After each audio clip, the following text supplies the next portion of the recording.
प्रकृति ने जब मानव लोक की रचना की, माँ भगवती ने 12 शक्ति साधकों को इस लोक में जन्म दिया। वे सभी महान कार्यों के लिए जन्मे थे। आने वाली पीढ़ियों को धर्म का पालन कराना सिखाने वाले यही शक्ति साधक थे।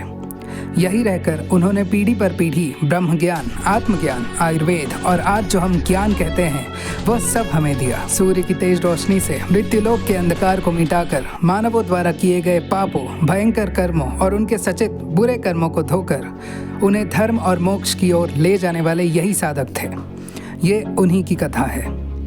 लेकिन हर कथा की तरह विधि के इस खेल में काल ने उन्हें मोह में डाल दिया, माया में फंसा दिया।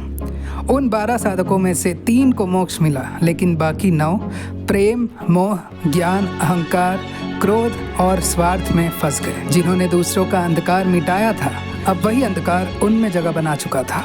उसी अंधकार से जन्मा एक राक्षस, काल माया।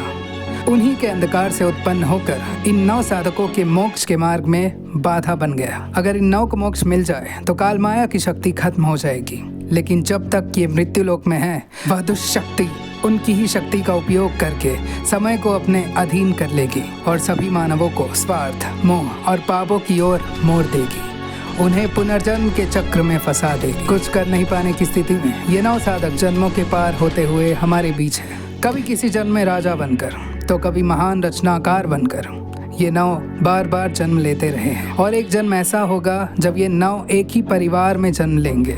वह उनका अंतिम जन्म होगा। मोक्ष की प्रतीक्षा में आत्माएं तब परम ब्रह्म में लीन होकर मोक्ष प्राप्त करेंगी। ऐसा कहना था ऋषि अगस्त्य का। ध्यान में लीन वह महर्षि एक दिन फिर जन्म लेंगे इन सभी के लिए। ऋषि अगस्त्य की वापसी की प्रतीक्षा कर रहे ये 9 ही इस कथा के पात्र है। अब ये 9 कई भी हो सकते हैं, कह नहीं सकते।